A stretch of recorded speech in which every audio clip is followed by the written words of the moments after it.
कृष्णाय नमः, ओम कृष्णाय नमः।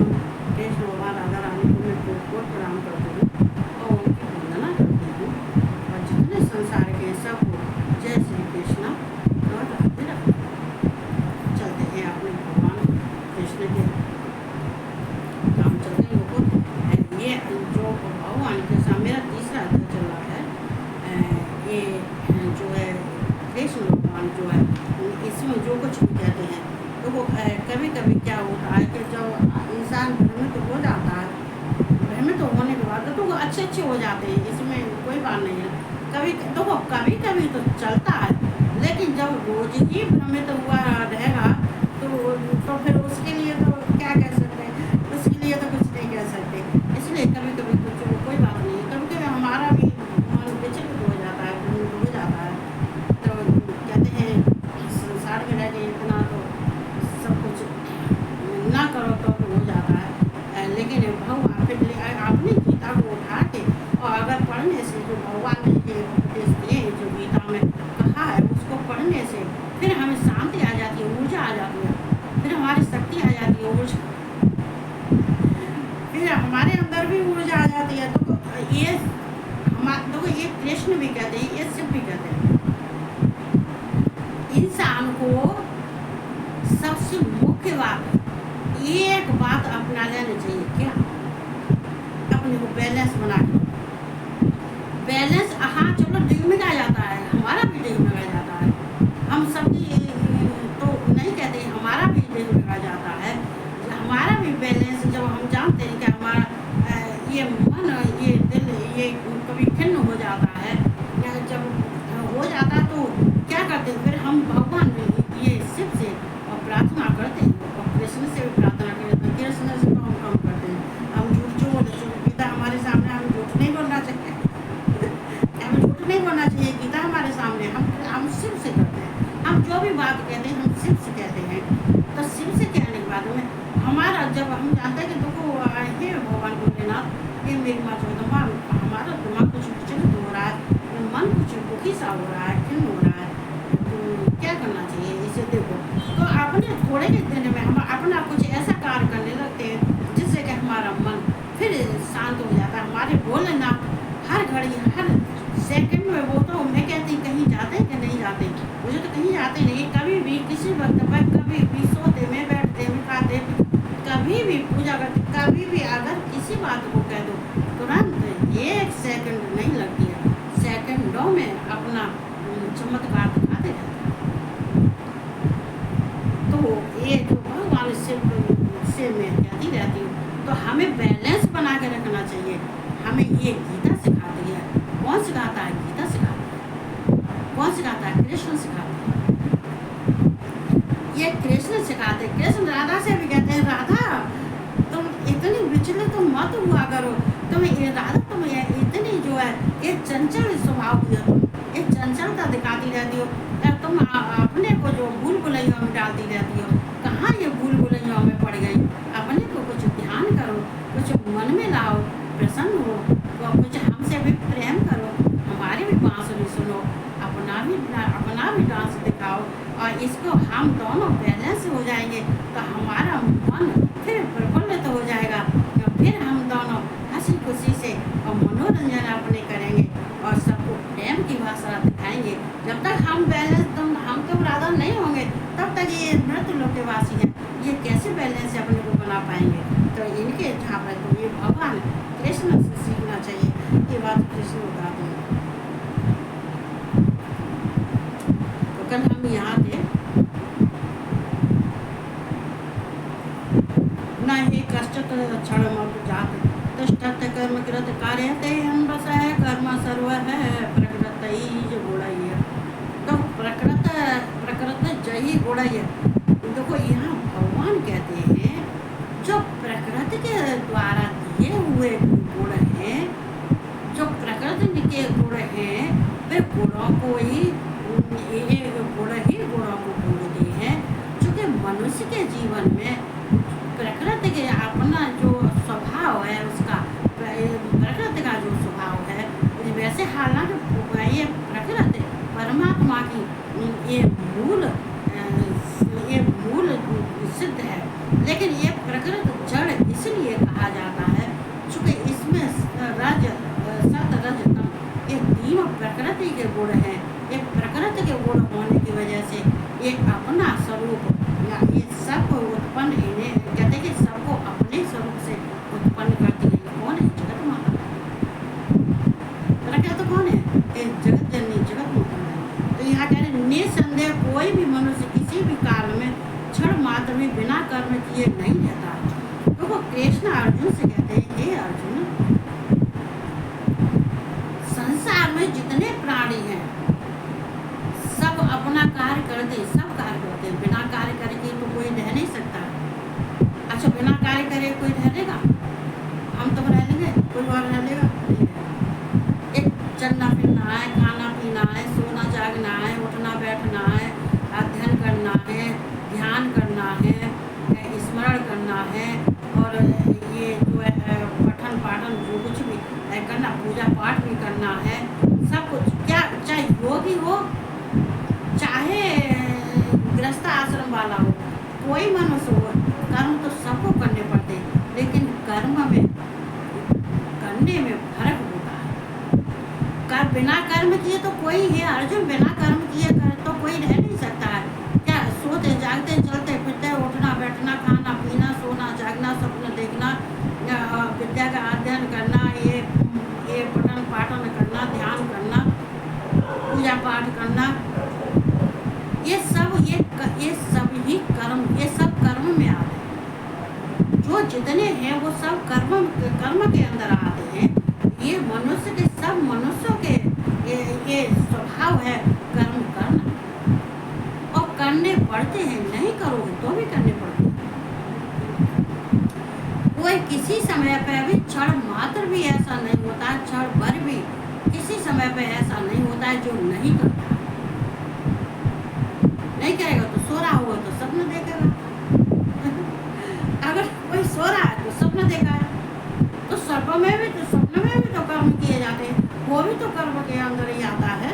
तो यहाँ बिना कर्म किए नहीं रहता, क्योंकि सारा मनुष्य समुदाय प्रकृति जनित गुणों द्वारा परवश हुआ कर्म करने के लिए बाध्य किया जाता है। क्योंकि ये सारा ये समुदाय क्या है? ये प्रकृति समुदाय, ये प्रकृति समुदाय जो जितने जीव हैं, जितने प्राणी हैं, जितने मतलब सब मनुष्य के जितने समुदाय हैं, समूह हैं, और ये प्रकृति के जितने गुण हैं, ये तीनों गुणों में ये प्रकृति के दिए हुए तीनों गुणों के ही कार्य मनुष्य करते हैं और जीवन भर करते हैं। जब तक वो जीवित हैं तब तक वे कार्य करते हैं।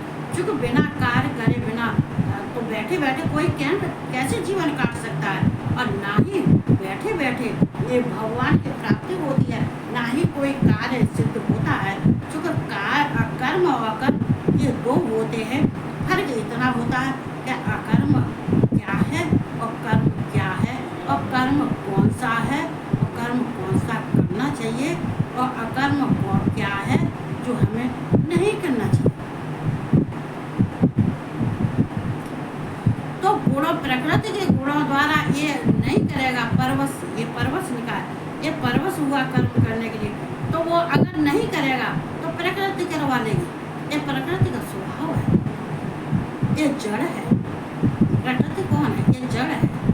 तो ये प्रकृति के गुणों को जो है गुणों के फलों को भोगने के लिए या उसको जो है ये कार्य सब करने पड़ते हैं। क्योंकि ये तो जो हमारी इंद्रियां हैं, ये मन और ये बुद्धि है, जो हमारी मन और बुद्धि और इंद्रियां हैं, ये सब ये प्रकृति की है। मन बुद्धि और जो इंद्रियां हैं ये सब प्रकृति की देन है। ये प्रकृति से उत्पन्न हुए हैं। तो ये जब प्रकृति से उत्पन्न हुए हैं तो इनको तो कार्य करना ही पड़ेगा।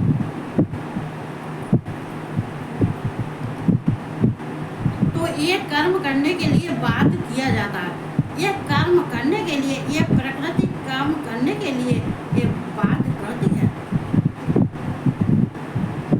जो कहती है कि अगर उठो चलो ये काम करो, ये कार्य करो। चूंकि हे अर्जुन, ये तुम अगर हम तुमसे कहें कि तुम कार्य नहीं करो तो ये तुम्हारा क्यों नहीं चलेगा कि जो तुम्हारा वर्ण धर्म आश्रम के अनुसार जो कार्य जिनके लिए दिए जाते हैं वो सब अपने अपने कार्य करते हैं, और जो तुमको हमने कार्य दिया है वो तुम्हें करना पड़ेगा। इसलिए तुम कर्म करो, और कर्म करने के बाद में लेकिन कर्म में आसक्ति नहीं होनी चाहिए, उसमें अहंकार नहीं होना चाहिए, उसमें ममता नहीं होनी चाहिए, और उसमें अगर ये सब नहीं रहेगा तो वो तुम्हारा कर्म ये भगवान को प्राप्त करने में सफल हो जाएगा। कहते हैं कि ये तुम्हारा पुण्य का कार्य होगा, और अगर तुम कर्म करोगे और उसकी फल के जो कोई मनुष्य अगर कर्म करता है जो प्रकृति के कर्म है, उनको क्या है प्रकृति के कर्म क्या है? प्रकृति के कर्म ये है क्योंकि उसकी जो प्रकृति जो इंद्रियां है, ये मन और बुद्धि इंद्रियां हैं, ये सब हैं, ये स्वतंत्र हैं, ये प्रकृति इनको स्वतंत्र रखती है, तो ये अपना कार्य करती है, और कार्य करने के बाद में ये इनमें अहंकार होता है, इनमें कर्तापन होता है। जब अहंकार और कर्तापन आ जाता है तो वो क्या होता है, तो वो प्रकृति के कार्य होते हैं, वो प्रकृति को जाता है। क्यों जाता है? ये क्षण भंगुर है, ये क्षणिक है, ये नाशवान है। तो यहाँ दो भगवान समझते कर्मेंद्रियाणि संयम्य या आस्ते मनसा स्मरण इंद्रियार्थे विमूढ़ात्मा बुद्ध्याचारः च उच्यते। देखो ये धर्मात्मा मूढ़ आत्मा, देखो ये जो मूढ़ आत्मा वाले होते हैं, जो बुद्धू होते हैं, वो बात को नहीं समझते हैं, ये मिथ्या की बात करते हैं, मिथ्याचार की बात करते हैं। इनके अंदर कोई बात करने के लिए ना ही इनके अंदर ज्ञान प्राप्त होता है, ना सांख्य शास्त्र के विधि के अनुसार कार्य करते हैं, ना ही उनका ध्यान करते हैं। जैसे जो मूढ़ बुद्ध मनुष्य समस्त इंद्रियों को हठपूर्वक ऊपर से रोक कर मन से उन इंद्रियों के विषयों का चिंतन करता रहता है, मतलब जो मूढ़ बुद्धि के मनुष्य होते हैं अपनी इंद्रियों को, अब इंद्रियों को तो क्या होता है यहाँ पर देखो, वैसे यहाँ पर ये जो है दिया है ये सम्यम, मतलब जो है ये सर्व जो इंद्रियां जो ये दसों इंद्रियां हैं, ये दसों इंद्रियां हैं, ये कर्मेंद्रियां हैं, ये ज्ञानेंद्रियां नहीं है। लेकिन इसमें सर्व माने सब इंद्रियां आई हुई, इसमें सर्व इंद्रियां का कहा गया है कि ये बाहर की होती है, ये स्त्रोता होती है, ये वाणी होती है, त्वचा होती है, ये हाथ पैर उपस्थ, ये रस गंध स्पर्श शब्द, ये जो क्या है, ये जो इंद्रियां बाहर की इंद्रियां हैं ये बस में नहीं होती हैं, इनको रोकने से भी नहीं रुकती हैं, क्योंकि ये ऊपर का कार्य करती है प्रकृति का, ऊपर का कार्य प्रकृति का। ये आत्मा का जो परमात्मा, आत्मा का जो परमात्मा से संबंध है वो चेतन है, वो परमात्मा है, वो आत्मा है, तो वो आत्मा का होता है। ये सांख्य योग जो हमने कहा था, ये सांख्य योग वाले होते हैं वो परमात्मा के लिए जाता है, सांख्य योग वाले होते हैं वो परमात्मा के लिए करते हैं। और जो ये इंद्रियां हैं, ये कर्मेंद्रियां हैं, ये ज्ञानेंद्रियां नहीं, ये कर्मेंद्रियां हैं, ये कर्मेंद्रियां ये प्रकृति का कार्य करती हैं, ये दसों इंद्रियां प्रकृति का कार्य करती हैं, ये बाहरी चीजें, चूँकि इनको तो कार्य करना पड़ेगा, अगर नहीं कार्य करना पड़ेगा तो काम कैसे चलेगा।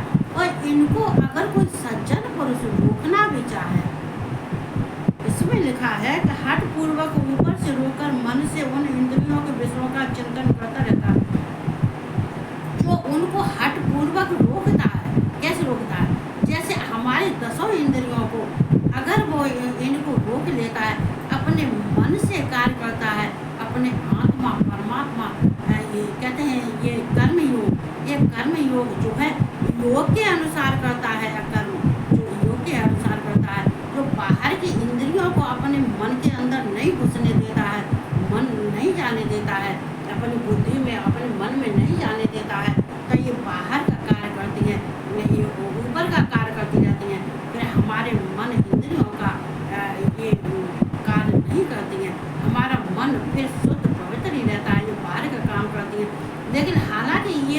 रुकती हैं, ये रोकती हैं, पर जो सिद्ध पुरुष होता है वो रुकता नहीं है, क्योंकि उसका अंतःकरण शुद्ध है, उसके अंदर न आसक्ति है, न अहंकार है, न काम है, न ममता है, और ना ही उसके अंदर कोई अगुण है, कुछ भी नहीं है, तो इनके रोकने से वो नहीं रुकता है, इनके रोकने से नहीं रुकता है, और वो इंद्रियों के विषयों का चिंतन करता रहता है। और जो ऊपर वाला होता है वो इन इंद्रियों में अपने 10 इंद्रियों के बाहर का कार्य करता है, इसी में चिंतन करता रहता है, मनन करता रहता है, इसी में मस्त रहता है, इसी में खाता पीता रहता है, इसी में अपने जो है भोग करता रहता है। और जो कहते हैं सिद्ध पुरुष होते हैं, जो योगी होते हैं, कर्मयोगी, यहाँ देखो कर्मेंद्रियाँ है, कर्मयोगी। सांख्य योग मतलब सांख्य, ये जो सांख्य का मतलब ज्ञान है, ये ज्ञान योग ये परमात्मा को जाता है, तो परमात्मा में इन इंद्रियों का कोई कार्य नहीं है, इंद्रिया का कार्य ये प्रकृति करती है, और ये